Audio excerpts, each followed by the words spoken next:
The goal of today's discussion is basically what I want to do is, when you leave here today, I want you guys to be one step ahead of your body, okay? And kind of explain to you guys the why of why you guys are hitting plateaus, how fat loss works, what is the role of different macronutrients, like what is protein doing for you, what is carbs doing for you, when is the best time to cut calories, and just everything. I want you guys to know why, because I feel like knowledge is power, and the more you know, the more equipped you're going to be when these things come up. Okay, rather than just kind of running into situations and not knowing why they're happening, which leads to a lot of frustration. Okay, so I want you to know why all this is happening. So let's get started with this. If you saw my video yesterday, this is how we're kicking it off. Okay, so diets fail 95% of the time, 95% failure rate. In the first year, 70% of people relapse to their pre-diet weight.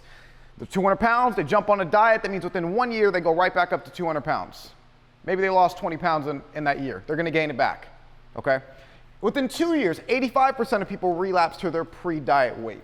In 3 years, 95% of people relapse to their pre-diet weight. And in fact, 1/3 to 2/3 of people will add more weight on there when they started. So you end up worse off. This is how diets are set up, okay? And I want to make a distinction today about what's the difference between a diet, why diets are doing what they're doing, and why most people fall for diets, and what we try to promote here and what I think everybody here would lean towards instead of going for a crazy diet, even though they seem really shiny and enticing. Okay, what the difference is between that and a smart nutrition program. Okay? Next one, sex, crack, and cookies. What do they all have in common? Addictive. What's that? You said they're all fire? Is that what you said? They're all fun. I don't expect anybody to raise their hand if they tried crack, but I'd imagine, seeing what kind of an epidemic it's caused, it has some sort of an effect, right? If we could replace that with, what's that? That's what I was looking for. Nobody in the last class got that. Dopamine. Now, why are we talking about dopamine when it comes to weight loss? It's going to tie in, okay? But I want you to understand that these three different things that are all on completely different ends of the spectrum, sex, crack, cookies, they all release dopamine in your brain. And if you know, basic psychology, dopamine is the chemical that's released in your brain that is your reward hormone, essentially. Bless you. You do something that feels good, your body releases dopamine, you feel good, and it creates this feedback loop of, I want to do that again, right? You have sex, feels good, you're like, I want to do more of that, right? We all do it to procreate, but really we do it because we're selfish and it feels good. Second one, crack. Drug addicts, they're told all their life in DARE and all these programs, stay away from drugs, don't do drugs, but yet so many people end up on them. Why? Why do we do things that are bad for us? When everyone says they're bad for us, we know they're bad for us because it makes us feel good, right? Why do we have the cheat meals and the bad foods even though we know we probably shouldn't be eating them? It makes us feel good. We want it. What's that? True, but they all do the same thing though. When you have that one cookie or you have that one potato chip and you're like, oh, I like this, I'm gonna eat more. And you keep eating more. Okay, so just remember this. I'm not gonna go into a deep psychology lesson, but remember this because it's gonna tie in. The next piece here is two hormones that I want you to remember. I don't know if you've heard of these before. One is called ghrelin, the other one is called leptin. Has anybody ever heard of these two? You guys have heard of ghrelin and leptin? Okay. Only one person? Okay. Let me explain what this is and why this causes so much issues with people who diet, okay, that don't realize what's happening in their body, and why you binge eat and do all kinds of things. So ghrelin is your body's hunger hormone. When your body senses that it's getting less energy, right? When you start a diet, you're eating less food, you're giving your body less energy. It senses that you are hungry. Your body responds with something called ghrelin, and it's a hormone that causes you to be irresistibly hungry and forces you to eat to try to get back to your normal weight, back to homeostasis where you have energy, right? So how many people have went like all day without eating and you have that growl in your stomach where you're like, I need to eat something now. Like, I can't think of anything. You get so not even hungry, but hangry, right? Like that's where that term comes from. That's ghrelin. Ghrelin is coming and saying like, I don't care what you think you're doing, you're eating now. I don't care how shredded you thought you were gonna be, how much weight you think you're gonna lose, whatever your plan was for the day, you're gonna eat some food. On the opposite end of the spectrum, we have something called leptin. Leptin is your appetite regulator. Okay, so when you're full, when you're on vacation, you're overeating, you're eating whatever you want, you've had a big meal, you're not watching your diet or anything like that, your body releases something called leptin, and that tells your stomach, I'm full, I don't need to eat anymore. We have enough energy. We have enough stored extra energy, fat. Okay, fat is stored energy. So when you're not on a diet, when you're doing whatever you want, ghrelin is low because you're feeding yourself, right? You're in no loss of calories. You're getting all the calories in. And your leptin levels are very high. Your body's saying, we eat enough every day until we're full. When you diet, though, the roles change. When you start to diet and you're taking away food, you're eating less food, you're giving your body less energy, now ghrelin is through the roof and leptin is down. And they have this very important relationship that screws people up and messes up someone's goals and has you fail on a diet, okay? If you go too drastic with cutting out too many foods, or you're like, I'm gonna cut carbs out completely, or I'm gonna change the way I'm eating overnight, and I'm gonna follow this new diet that's super strict, that I can't eat all these certain foods I like, and you eat a whole bunch less calories. You're being too drastic and aggressive with your calorie cutting. Ghrelin is gonna kick in, it's your survival mechanism. It's saying, hey, you're starving me. I'm gonna make you eat a bunch of food, I'm gonna make you binge your face off, and eat all the food over the weekend, and you're gonna say, I don't know what happened. I was just so hungry I couldn't resist, okay? So so remember these terms because we're gonna come back to them, okay? I'm gonna show you how to kind of hack your body and how to get around this, because these are things that screw a lot of people up when they get on their diet and forces them to not be able to sustain it, right? Let's move to the next one here. So this is where we wanna get into the discussion of weight loss versus body recomposition. When everybody came to me, what did you guys say your goal was? Your primary goal, number one. Lose weight. Did anybody come to me and say they wanted to recompose their body? No. I'm the only one that says nerdy stuff like that, right? And I know what you guys mean, but you guys don't know what you guys want. And I think what we need to do is really distinguish what your goal is versus what you're saying you want. Because to a trainer, to someone like me, when you say weight loss, that means I want to lose 20 pounds by any means necessary, and the only thing I care about is that number on the scale changing, okay? And I think a lot of people who don't really know what body recomposition is think that if I lose 20 pounds, I have a certain way that I think I'm going to look, but then when you lose that 20 pounds, you don't look the way you want to look, and you don't know why. All weight loss is not created equal. There's a lot of people in here, not specifically this room, but just in the program in general, that don't like getting on the scale, right? If the number goes up, they feel bad about it. If the number goes down, they feel good about it. But that's not always the case. How many times do you guys come in on a Monday when it's weigh-in or Friday when it's weigh-in and you're like, I don't want to step on the scale, I didn't eat well this weekend. And everybody, pretty much everyone here's done that, right? They're like, I don't want to get on the scale, I know it's going to be bad. That's why I'm like, get on the scale anyway, because the number on the scale is not an indicator of if you're doing well on your journey or if you're doing bad. That number on the scale is just a reflection of your total body weight, everything that encompasses inside your skin, right? Anything inside this casing we call a body.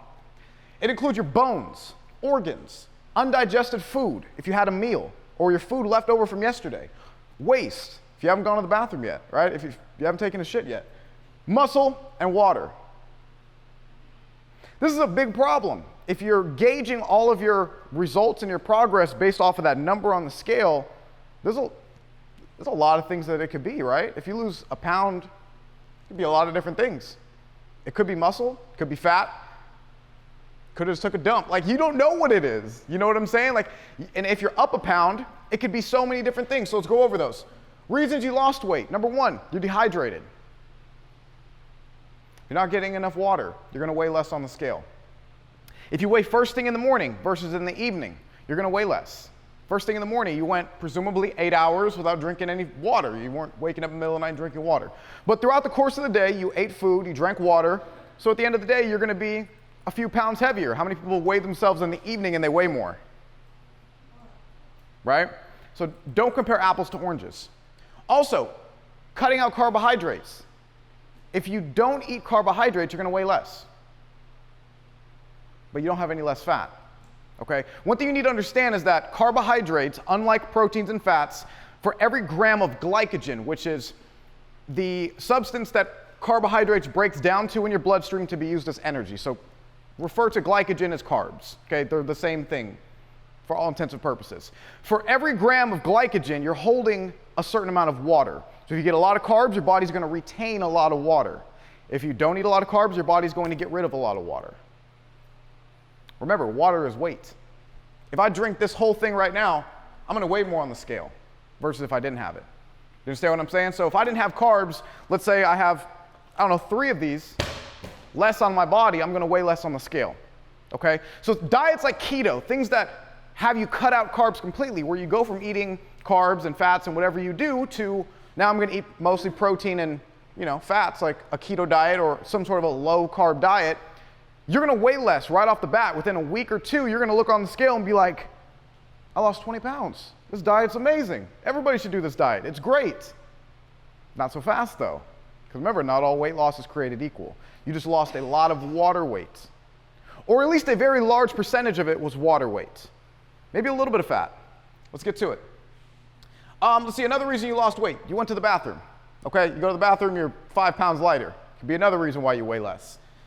You lost muscle and you lost fat. So when you get on that scale and see you lost a pound, it could be any of those things. Do you see why I'm saying that the scale isn't the best indicator for your success? That's why we take body fat percentage. Let's also talk about why you gain weight, and hopefully this gives you some perspective so you're not worried about if the scale doesn't move or if you go up. Okay?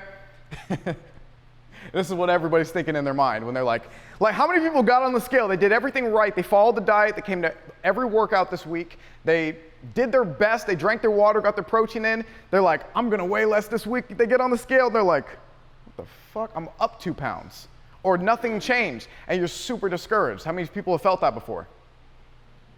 A lot of us. A lot of us, right? It happens very frequently. But when you know what's going on, it becomes less of something that affects you emotionally. Okay, reasons why you gain weight. Again, different timing. Did you weigh at 5:30 in the morning or 5:30 p.m.? Okay, like what are you comparing it to? Don't compare your 6:30 p.m. evening class weight to your 5:30 in the morning weight. It should be under the same circumstances every time. Next one, you had more carbohydrates. Remember, when you have more carbs, you pull in more what? Water. More water. Okay, so you could weigh more because now you're holding more water within your muscle cells. Next one, you had more sodium. What is sodium? If you have a lot of salt, what does that do? You get bloated. Bloated means you're what? You're holding more water, more water, okay? Next one, you haven't went to the bathroom. Maybe you're having a lot of protein, you're not getting any fiber in, and now you're constipated. So now you weigh more. That happens. You have too much protein, you're not getting the fiber with it. So vegetables are important. I digress. Next one, you gain muscle. If you lost a pound of fat and gained a pound of muscle, it's going to look like you did absolutely nothing on the scale. But you did. Okay? Understand that. Next one, you gained fat. Another possibility. But isn't this what most of us think we did? Most of us think we gained fat if we went up a pound on the scale. I weigh more, so therefore I'm fatter. Not necessarily the case. And I'm gonna give you evidence and proof, the best example I can give you. Okay? You've had more water, or it's that time of the month. Another one that a lot of you guys know, but some of you might not. So if it's that time of the month, don't even get on the scale. Okay? You're going to weigh more. Your body's going to hold more water no matter how low you go on carbs, no matter how much cardio you did, none of that. You're going to weigh more just because when you're on your period, you're going to retain more water. So what I would do is instead of getting on the scale and seeing that your weight went up and getting frustrated and now you're like, oh shit, I'm fucking up, just wait a week. Wait a week till you're off and your body goes back to normal, and then gauge that. Again, don't judge apples to oranges, okay? Don't judge yourself when you're not on your period versus when you are. They should be equal, okay? So, let's get to this next point. So, how many people here think if they lose 20 pounds right now from where you're at, if you lost 20 pounds, you would probably look the way that you want to look? Okay, one. Anybody else? Does anybody think if they lost 20 pounds, they'd be like toned and looking good? What's that? Okay. Well, let's say maybe not 20. Let's say if you lost 10 pounds, do you think that's going to make you look more toned? Raise your hand if you think it is going to make you look more toned, if you were to lose 10 pounds right now. Okay. Remember how I said not all weight loss is created equal, and I'm going to give you a very good example, and what better example than myself? Okay, I'm going to show you what it was like when I did a bad diet, when I rushed it, when I made a lot of mistakes and errors, and hopefully you can learn from it. And I'm going to show you what happened when I changed some things up and did it the correct way, and what the difference is. Check this out. So you might have seen this on Facebook. I was 195 pounds. I was a big boy, right? I got big. I wasn't lifting weights. I was depressed. I was eating whatever I wanted. I was still lifting weights, but you couldn't tell. I had too much fat. This was about December, not of last year, but the year before that. Just got out of a bad relationship. I was trying to lose weight as quickly as I could. I was like, I want to lose weight. I want to feel better. I just want to lose 20 pounds. And that was the goal I had. And even being a trainer, sometimes you can make the wrong choices because you're going off of emotion. You're like, I just want to lose 20 pounds by any means necessary. I went from 195 pounds to 175. This is 20 pounds less, but I don't look very toned. I look like a smaller human. Right? Right? Like I look like just a smaller human. I don't look like I gained any muscle. I don't look very toned around the midsection. I look like a depleted version of myself, right? I just look like it's kind of dehydrated a little bit. Let's look at some numbers here. So this is 20 pounds of weight loss, but look at this. I went from 152 pounds of non-fat weight. So this is your bones, organs, waste, muscle, and water. So for all intents and purposes, let's call it muscle and water because I didn't lose any bones, right? I didn't get a leg removed. I didn't lose a kidney. I had all my organs still, okay? So I went from 152 pounds of, let's say, muscle to 141 pounds during this diet, okay? That's 11 pounds. I lost 11 pounds of muscle out of that 20 pounds. In terms of fat, I went from 43 down to 34. I lost 9 pounds of fat, which is great. But the reason why I look like this is because I was losing muscle at a faster rate than I was losing fat. That's going to have a huge impact on the way you look in the end result, okay? So I realized I didn't like the way I looked. Built my metabolism back up. I puffed up again. I got bigger. Second time. Look at the difference here. 172 pounds. That's 3 pounds less. Remember, the last one was 175. This time, from 152 pounds to 151. How much muscle and water did I lose? 1 pound. 1 pound. Could have been muscle, could have been water, combination of both. Fat. How much did I lose? From 43 down to 21. 22 pounds. 22 pounds of fat, 1 pound of muscle loss. I didn't gain any muscle. I didn't get bigger. I didn't get huge. But I retained what I had at that bigger, larger weight. And that's what a lot of people are missing, is they're not prioritizing retaining the muscle that they have. They're just like, I'm in fat loss mode, I'm going to lose fat. If I'm in muscle building mode, I think I'm going to get big. That's not the case. When you lose fat, the end result is very much determined on your composition. What's your muscle to fat ratio? Okay? If you're losing muscle, if you're losing 1.5 pounds of muscle and 1 pound of fat, eventually you're going to look like crap. Look at the difference here. So this first one, it was about 3 months, and this one took a little bit longer because I got bigger again within about 1.5 months. So this would be about 5 months. 3 months, 5 months. This one I took more time, okay? But also take into consideration I got bigger again in between. 3 months though, okay? And I'm gonna explain what I did wrong, but I want you to take a look at this. If you were to lose 3 pounds right now, do you think you're gonna go from that to that? What's that? It would be nice. But if you lose 3 pounds on the scale, you're not gonna go from this to this. It starts with the decisions you make and the choices you make from when you start your diet, from when you start taking your fitness seriously. If you're making a lot of mistakes along the way, you can always change course. But you're not gonna go from this and go to this. You're gonna have to do what I did, which is get off of the diet, get fat again, build your muscle back, and then try to do it again. And that can take a long time if you don't know what you're doing, okay? 3 pounds difference here. Let me show you the mistakes I made. So let's talk about this. And when you're looking at this, I want you to think about if you're making any of these mistakes that I made over here on my bad cut, okay? If you look over here, first of all, I look frail.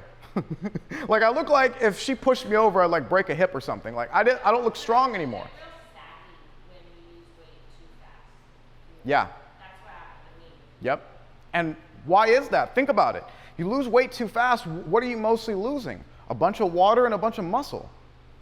And you're pretty much keeping your fat, so you get that kind of saggy, non-tone, hanging look, like this, right? This is a much tighter physique. My waist, look, my waist is much smaller. I have more muscle on my shoulders. You can see the definition better. Let's talk about what I did over here. I wanted to lose weight so fast and so drastically. I'm like, I want to lose weight by any means necessary. So my mind went to cut my calories and do a bunch of cardio. I wasn't thinking about lifting weights. I wasn't thinking about that. Even though I know better, I just wasn't doing it. I was maybe lifting weights once or twice a week. Okay, but it was nothing that was challenging my body. I wasn't coming in here with the intention of, I'm gonna lift heavy and try to get stronger. I was just kind of going through the motions. I'm gonna do a little bit of chest press, do a little bit of rows, a little bit of squats. I didn't really care what the weight was. I wasn't pushing myself to failure. And what do I preach to you guys all the time? Go heavy. Take it to failure. I'm trying to tell you guys these things because I see some of you guys making these mistakes and you might not realize it. Not focusing on weights, right? If you're in weight loss mode, you need to be focused on coming in here and getting stronger. If you're coming in here with, I'm going to lift, how many people have heard that myth or that advice that if you're trying to get toned, you want to lift light weights for high reps to sculpt and kind of tone the muscle? Has anybody ever heard that myth before? There's a lot of people who still believe that. Okay? And that's the furthest thing from the truth. When you're trying to lose weight, your body operates on signals. Okay, so the easiest way I can explain without getting too nerdy and scientific is like this. Your body reacts to signals. And you give it a signal when you're dieting, you give it a signal when you're training. When you cut calories, you're giving your body a signal that we need to become more efficient, we need to lose fat, we're going to become smaller. Okay? If you're not lifting weights, your body's not getting any signal to keep your muscle. And the last thing your body wants to do is lose fat. That's your stored energy. That's what's going to keep you alive. You're not going to outsmart your biology, okay? It's evolved over thousands and thousands of years. So what you have to do is take the right steps. When you cut your calories and you go to lose weight, first thing your body's going to want to do is lose water, lose muscle, and then once it gets rid of all that, it's going to lose a little bit of fat. So you have to be sending these strong signals to your body to keep your muscle. And if you heard the saying, you have to use it or you're going to lose it, that's why you have to come in here and lift heavy. That's why you have to challenge yourself to the upper limit, okay? If you're capable of doing a 100-pound squat, but you're coming in here doing 60, your body's like, I don't need all this muscle anymore. I don't need this. You're already putting me in a diet where I have less energy, so I'm going to get rid of this muscle because it's not needed to be used. Do you understand what I'm saying? You're not giving your body that signal to keep your muscle. Next one, cutting calories too aggressively. How many of us, when we get on a diet, we go from eating whatever we wanted, and then we say, I'm going to eat 1,400 calories, and there's this huge gap, like 500 calorie difference, 300 calorie difference, sometimes 1,000 calories. Many diets, like Atkins, keto, any diet that you could think of that has all these rules where you have to cut out a certain food group. Right? Back in the day, it was fat was the devil, then it was carbs are the devil, all of these things, right? If you cut out an entire food group, you're going to have less calories. You're going to lose weight, right? But remember this, and this is the most important thing that you want to remember when you start thinking about doing a crazy diet. The faster that you lose weight, the faster and more aggressive you are, the more likely, number one, you're going to rebound and gain all that weight back, and number two, most of that weight's going to come from your muscle and water, okay? The slower you diet, the more time you take, the more likely you are to retain what you have, and that's your goal, is retain the muscle that you have right now and diet slowly so that the weight that you're losing is coming from fat, okay? Next one, I didn't get enough protein. I didn't even have protein powder in my house at the time. I was eating KFC and Taco Bell for dinner and having like 2 or 3 Red Bulls a day. That's what I was doing. I was stressed out. I wasn't focusing on my nutrition. Cut calories or eating Taco Bell and KFC? Yeah, but I was eating like 1 meal a day. But granted, that meal is about 1,500, 1,200 calories, plus the Red Bulls. I was getting about 2,000 calories a day, and the weight was still going down. How many times have you got on the scale, you saw the weight was going down, but in the back of your head, you weren't eating well? Like you probably drank or you did something, and you're like, wow, the weight loss came off. I didn't really do the right things to do it, but I'll take it. That's exactly what was going on. The weight was going down, but it wasn't because I was eating healthy. It was because I was eating one meal a day, and my body was burning off my muscle because I wasn't even using it. I was doing too much cardio. This is another mistake. What do a lot of people think of when they think of what kind of exercise am I going to do when I want to lose weight?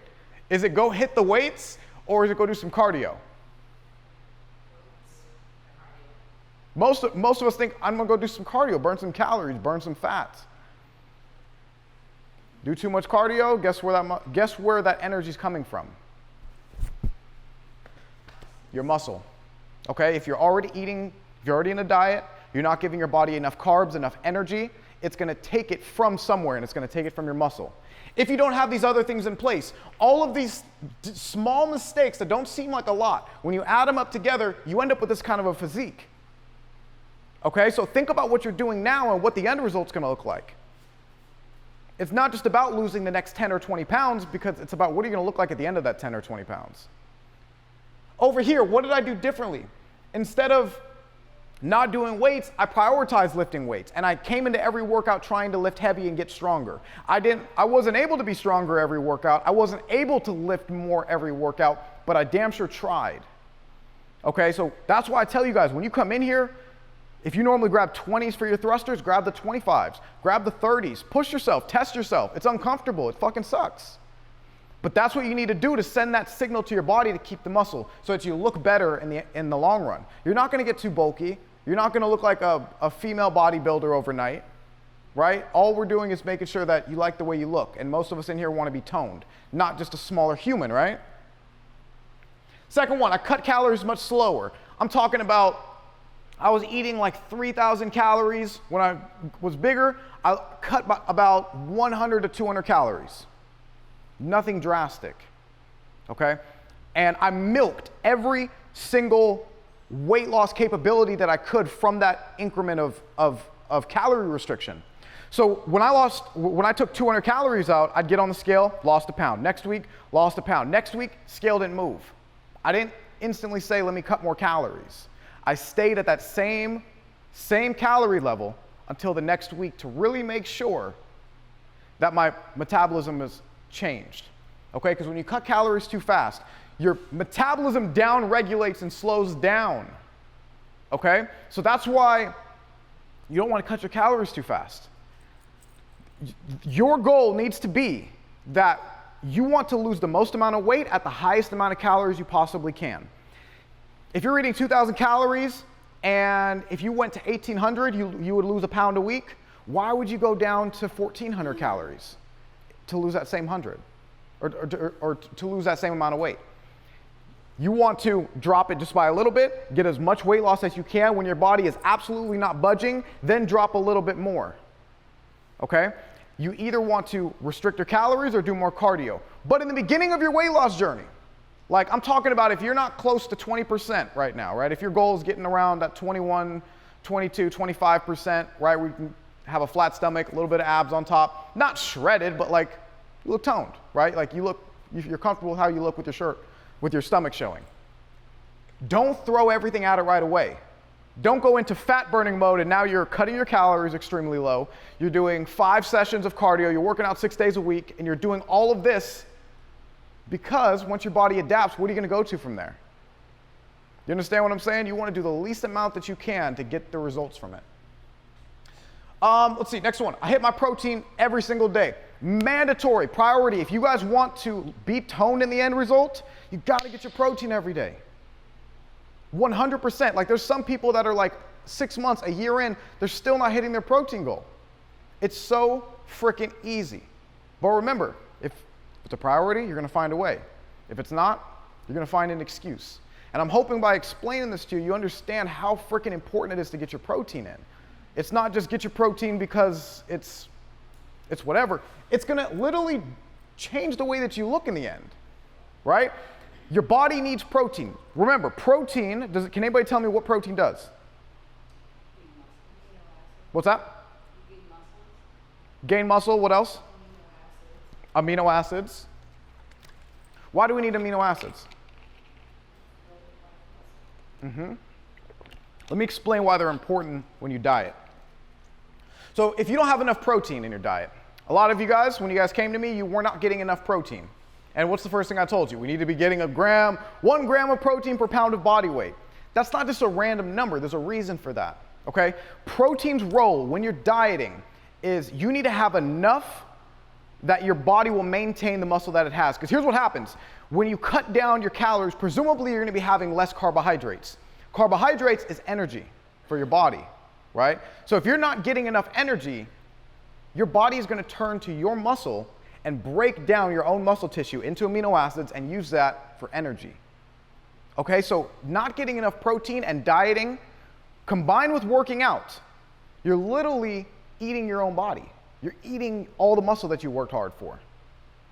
So when I say you need to get enough protein, what I mean by enough is that you need to have enough protein that you're stimulating that response to be able to keep your muscle, and also extra left over that your body can burn off if it needs extra energy because you're eating less food. Okay? If it needs energy, it can just burn off that extra protein that you're getting from eating it. But if you're not eating enough, if you're not ingesting enough protein, your body's going to go to your muscle and tear it down. You're going to look like that. Over the course of time. This is what happened. I was running all the time.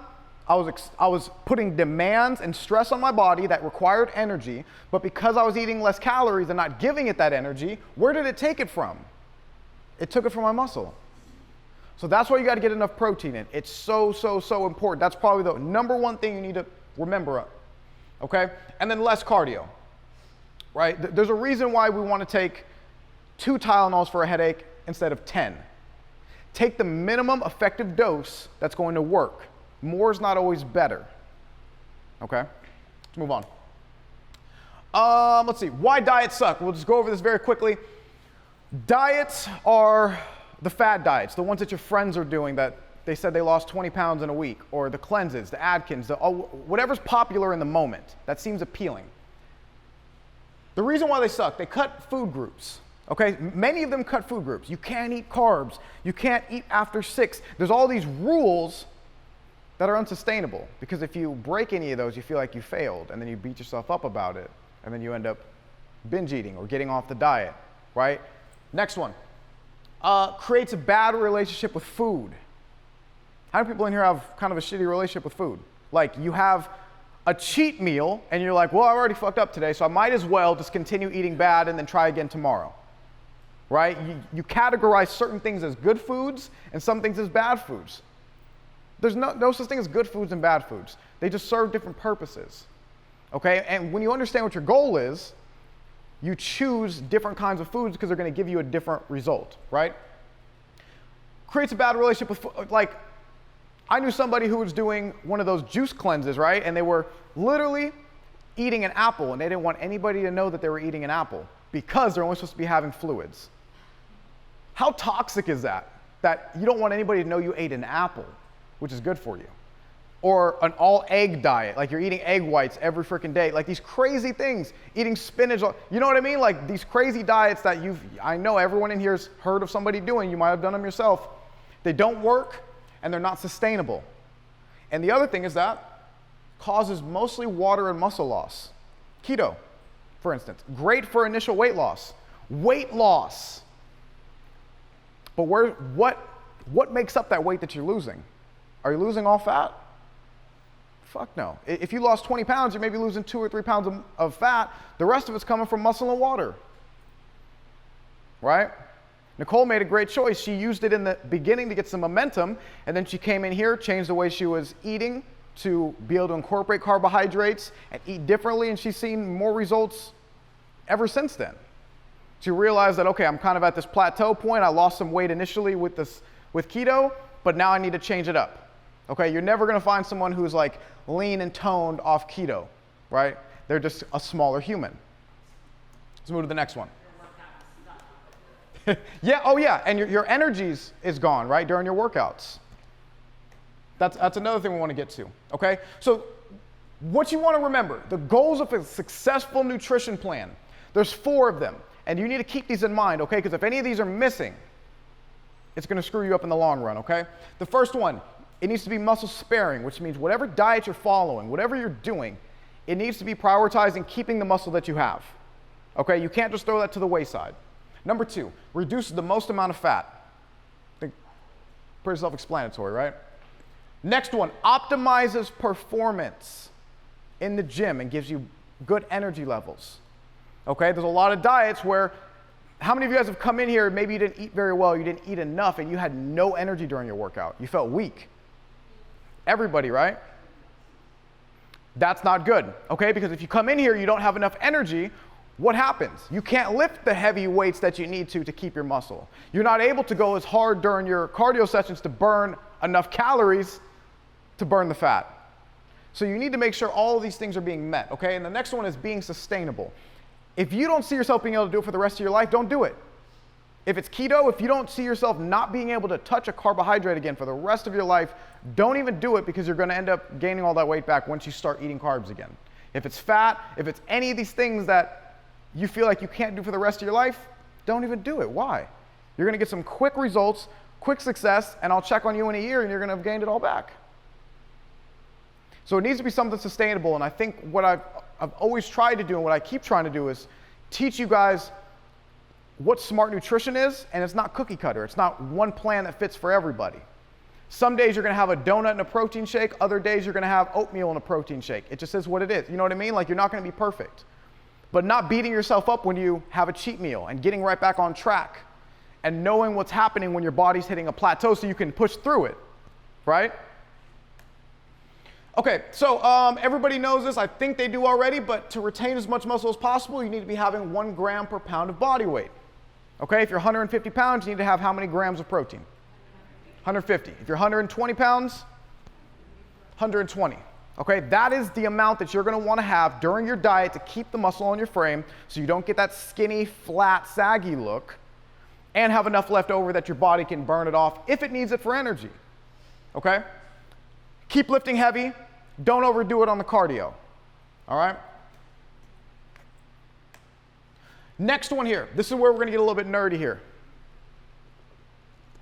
And I'm going to try to make it as palatable as possible, okay? So what I need you to understand is how carbohydrates and sugar affect insulin. This is very important for weight loss and fat loss, and you should really know what it's doing, okay? Because this is kind of where a lot of people get the carbohydrates are bad for you, because they're taking bits of information but not knowing what it's really doing, okay? So what I want you to know is that carbohydrates and sugar, for all intents and purposes, let's consider them the same thing, because they break down into very similar compounds that are used for energy, okay? Carbs give you energy. Carbs break down into sugar. Alcohol breaks down into sugar in your bloodstream, and it causes your insulin levels to go up, okay? When your insulin levels go up, it completely stops or reduces lipolysis. Let me take a step back. Less nerdy way of saying that. If you eat a bunch of carbs, you're not burning any fat, okay? If your insulin levels are super high all throughout the day and constantly, all the time, your body's not breaking down any fat. Now, if you were to just take that information, you would say, wow, okay, well, that kind of makes me not want to eat carbs anymore. But wait a second. Remember what one of our goals is to keep as much muscle as possible, right? Keeping your insulin levels high is also muscle sparing. When your body is in a state of having your insulin raised, your body's not going to break down your muscle tissue for energy. So the most important thing is having intermittent periods of high insulin levels and low insulin levels. Okay, you want to have them raised during the times where your body's most likely to eat itself, its muscle, and I'll explain what that is. And you want to keep it low during times where you're not active so you can take advantage of the fat burning effect. Okay, so nutrient timing is a very important thing. The next piece, catabolism and cortisol. Does anybody know what cortisol is? Stress hormone. How many people here deal with stress? All of us, right? If you've been living in a pandemic, you're a parent, you're a wife, you have kids, you deal with stress every day. What a lot of people don't realize is that working out is a stress on your body, okay? So when you are in a stressful situation or you're working out, that is all a form of stress, okay? Working out is a form of stress, and it is catabolic to muscle. Catabolic means breaks down, okay? When I say catabolic, it means your body is breaking itself down, okay? Training while in a calorie deficit enhances this catabolic effect. So when you're dieting, your body's already in a stressful state because you have less energy. Your cortisol's going up. Then you come in here and you work out, and you're stressing your body even more. Cortisol's going up. This is the time period where your body's going to want to break down its own muscle, okay? This is very important when it comes to when you want to time your carbohydrates, all right? Because if you don't have enough, your body will attempt to raise low glucose levels by deaminating amino acids and converting to glucose. Basically, all that means is if you don't have enough carbohydrates and energy, your body's going to break down your muscle and turn that into energy. Okay? So that's where we get into nutrient timing. And this is a very important topic when it comes to when should you have your carbohydrates to get the most benefit out of it and to not get the negative consequences of it. Okay? Carbohydrates aren't bad for you, but you should know what the purpose is and when are the best times to use them. There's 2 times during the day or during the week, 2 events that you want to be having your carbohydrates. Carbohydrates are most important pre and post workout. Okay, around the most stressful times of the day. When you have carbs, remember what happens. Your body's insulin goes up, okay? Your insulin levels go up. That's why I tell you have some carbohydrates before your workout, because it's going to give you energy. It's going to raise your insulin levels and protect your body from eating its own muscle during your stressful workout. That's going to normally want to increase your cortisol. Okay, improves your performance, decreases fatigue, so you have more energy, right? If you have a good meal, like how many people have had their kids play football and they're like, they have the bowl of spaghetti before their game? That's what that comes from. You're filling up your glycogen stores, your energy stores with all that pasta. So for you guys want to be, whatever your carbohydrates are, you want to be timing those before your workout because they're going to go to use so that you can have enough energy and intensity to really push yourself during your workout to get the most benefit out of it. All right, if you come in here on an empty stomach, you're not going to be as strong and you're not going to be able to push as hard as if you came in here with a good meal in you. Now, the one caveat of this is 5:30 in the morning. You're not going to get up at 3 in the morning and have a high carb meal. But your dinner the night before, as long as you have a good amount of carbohydrates there, you're going to have enough glycogen left over for your 5:30 workout that is going to give you a really good session. Okay, so that's your pre-workout meal, so to speak. So let's talk about how we'd want to break it down in terms of percentages. Okay, I got 2 more slides after this and we're done. Nutrient timing, okay, so you want to be having 35% of your daily carbohydrates before your workout. Okay, so if it's 100 grams, that means 35 grams right before your workout. That's the best time to get it in because it's going to give you all the benefits, it's going to give you the intensity, it's going to give you energy, and it's going to protect your muscles from breaking down. Okay, and you're going to burn off a lot of that glycogen during your workout. So you're burning off the carbs. Okay? Then after your workout, post-workout, you want to have 25% of your carbohydrates, of your daily carbohydrates. Right after your workout, right when you're done with your workout, that is essentially when your body is like a sponge that's been wringed out. Okay? You just got done wringing it out, and that water that's coming out of it, that I'm wringing out and drying out, is your body's energy. Okay? So during your workout, you're essentially twisting the sponge, getting all the water, carbs out of it. If you were to take a dry sponge and dip it in a little bit of water, is it going to drip out? No, it's not enough. It's going to start to swell up a little bit. But if you took a sponge that is already full of water, it's already been soaking in water, dip it in more water, it's going to start dripping, right? And that drip is carbs and calories spilling over into fat. Okay? So during your workout, you're depleting your body of the carbohydrates that you just got the benefit from. So now is the best time to put it back in because your body can absorb it and use it without it turning into fat. Okay? Before your workout, after your workout. 15% of your daily carbohydrates for breakfast.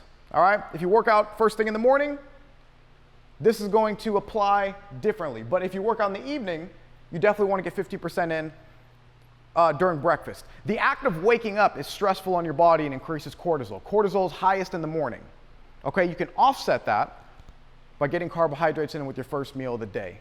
Now, if you work out first thing in the morning, then your you want to combine your breakfast and your pre-workout carbohydrates. So you want to be getting 50% of your daily carbohydrates in the meal before your workout. So if you can only have 100 for the day, you want to have 50 grams before your workout. Okay? And then the remaining 5% of carbs should come from vegetables throughout the day. Another thing to remember, keep your fats low during high carbohydrate meals.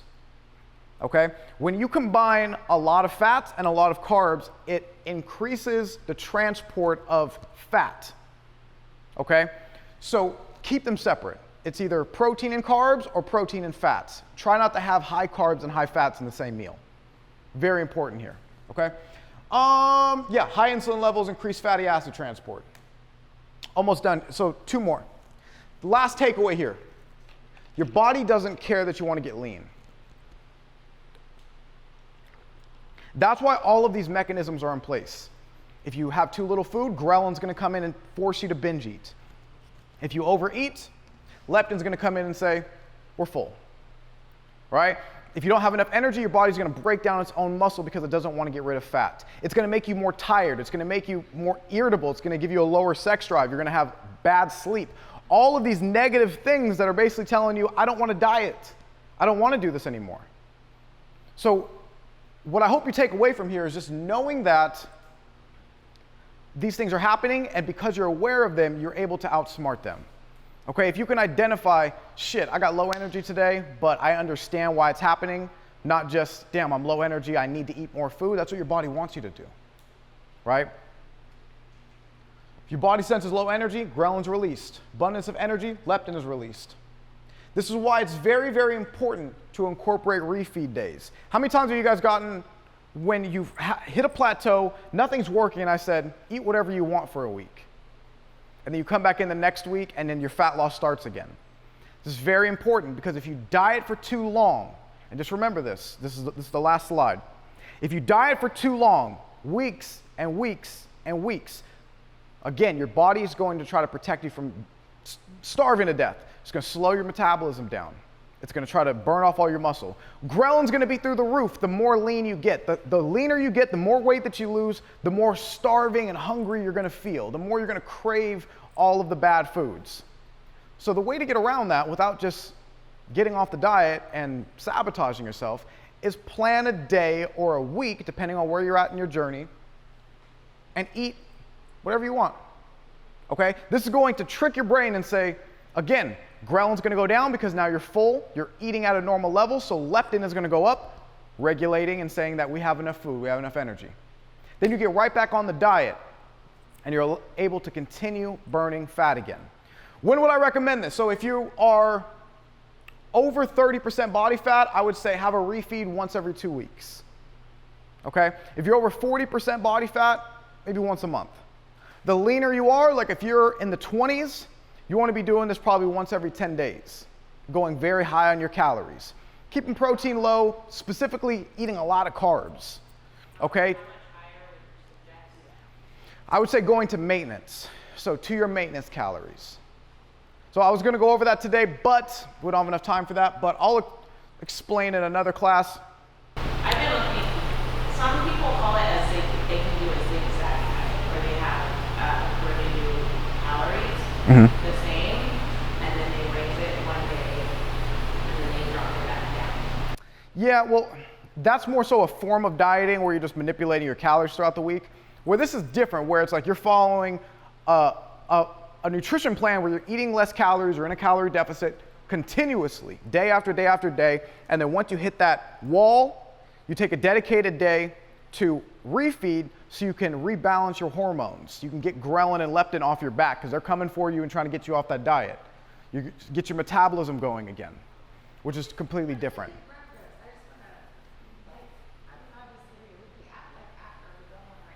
Yeah.